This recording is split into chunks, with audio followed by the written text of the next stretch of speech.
So what you're looking at here is what's left of Showroom Collectibles. I've talked about it briefly a few times here on the channel. So for those of you that don't know what Showroom Collectibles was, I opened a business back in 2014. It was a buy-sell trade toy and collectible shop called Showroom Collectibles. So I ran it for about 5 years before I sold it.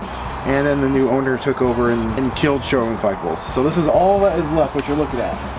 Part of the deal that I made with the new owner, we worked out a price negotiation and we landed on, I kept a portion of inventory, and that was all the Lego products. So all this back here is pretty much Lego. I mean, there's a couple other random stuff that's in here as well, but it's about 95% Lego that's behind me. So I'm actually gonna get ready and get this stuff like sold on eBay and other outlets. It is coming up on Christmas, so it's the best time to start selling some stuff, which got me thinking, there were a lot of things that I learned along the way. I thought I'd share with you guys some tips that I have learned while owning a business. So I'm gonna give you 5 business tips that I learned that may help you guys out if you got a business that you guys are running. Let's go with tip number 1. Let's do it.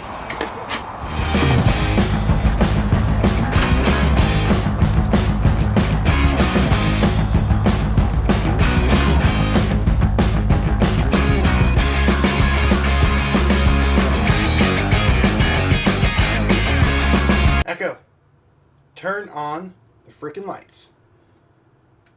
Okay. Thank you. So a few of these tips are things that people rarely ever talk about, and I don't understand why.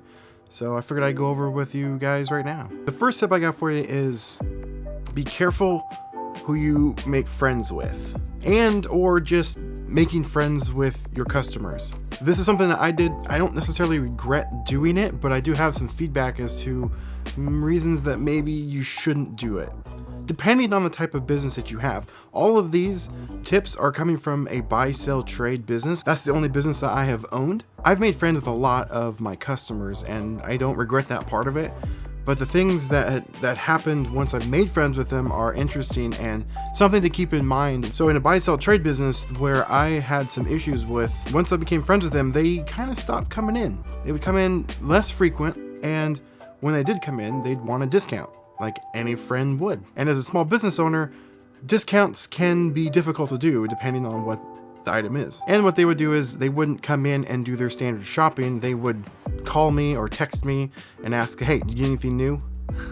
And I was basically their personal shopper at that point. And you guys are shoppers, everyone is shoppers. When you go in looking for something, how many times have you walked out with something that you didn't necessarily went in to look for, but bought anyway? If there it is texting you now for specifics, they're not going to be buying that other stuff that you're hoping that they're going to buy. And when they would bring things in to sell me, they'd be like, come on, man, you're my homie, you're my dog, you're my best friend, give me a really good deal.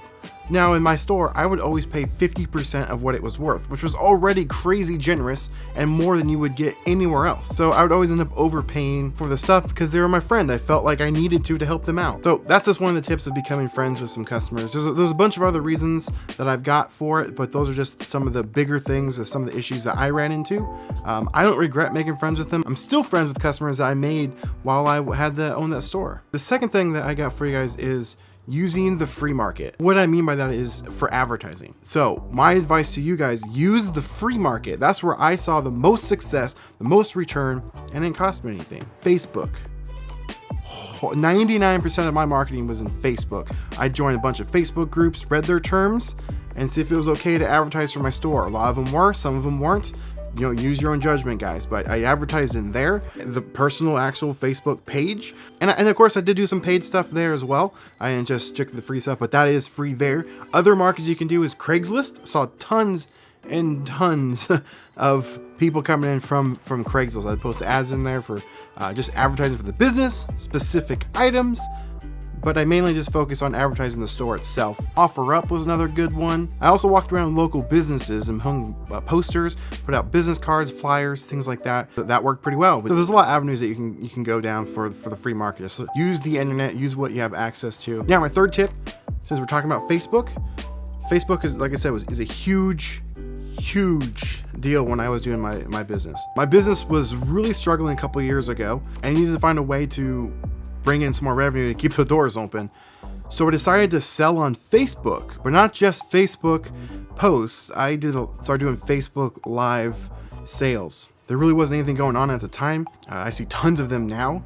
I was selling on there, and it actually took my business from basically going bankrupt to it saved it, like completely rejuvenized it, quadrupled the page follows within the first month of doing these sales. I did them every single week, and I stuck to a schedule, Sundays at 5 p.m. I did that for a year and a half almost, and I only missed like 5 sales, and that was because I was out traveling, doing some other stuff, you know, in this world. My very first show ever, I just used my phone, went live in my back room, and I did, I think, $1,200 or $1,300 in 1 hour.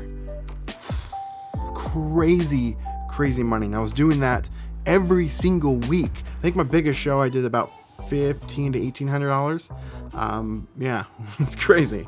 You're always selling something, regardless of your business. You're selling something, either yourself, a product, or whatever it may be. You're selling something. So Facebook is a great way to utilize free stuff and also paid stuff. Highly recommend doing that. I got a couple things to say about this next tip for you. Don't hire people to work for you for trade. Now, one exception that I'll bring up, but mainly don't hire somebody for trade. They're not getting money. They're not going to take the job seriously, and you're running into some problems. One, legality. It's a gray area. You could get into some serious trouble if you have somebody working for you that's not working for money, because the government wants their take of that.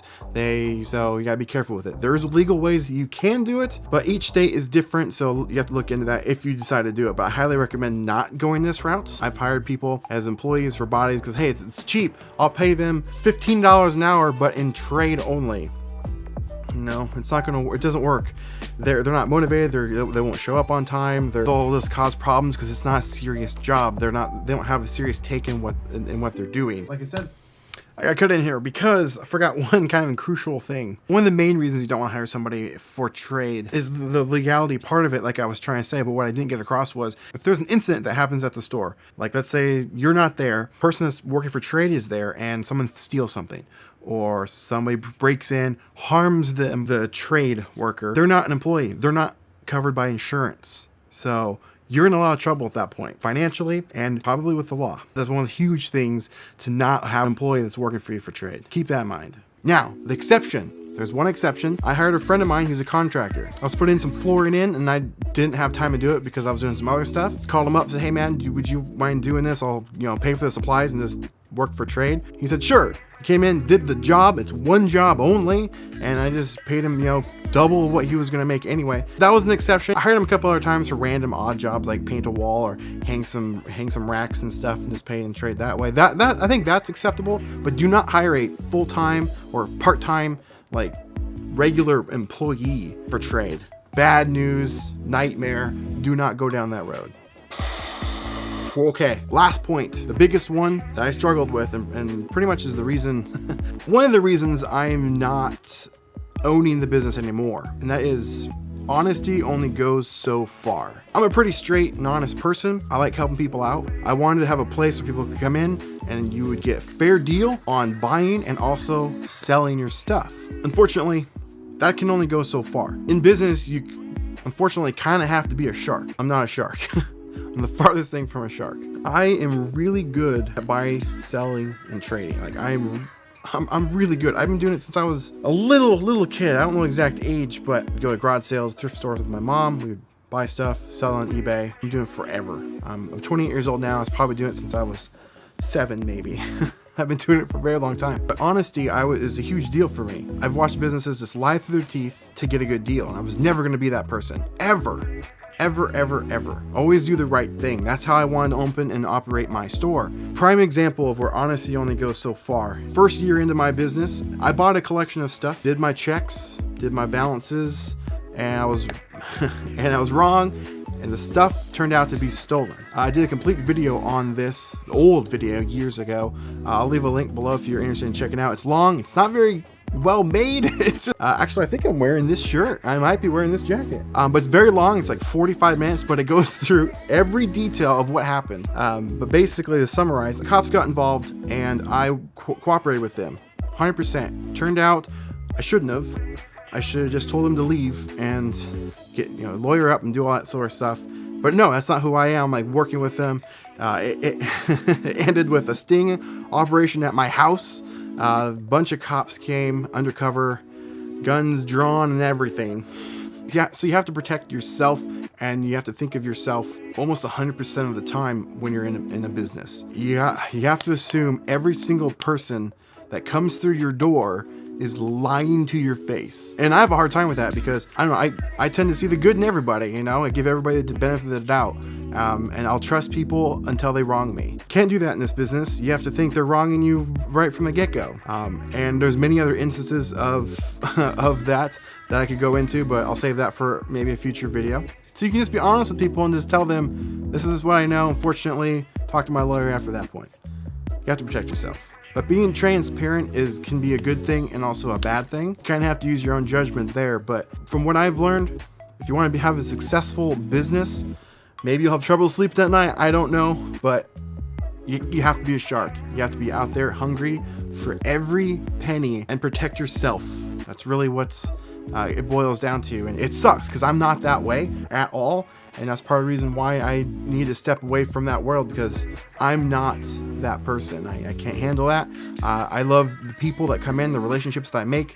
I'm there to was there to have fun, give back to the community a little bit, and pay my bills. Not really to make millions of dollars or become rich and famous and all that sort of stuff. That wasn't why I did it. I just wanted to make enough to pay the bills, be able to talk to people that came in the door.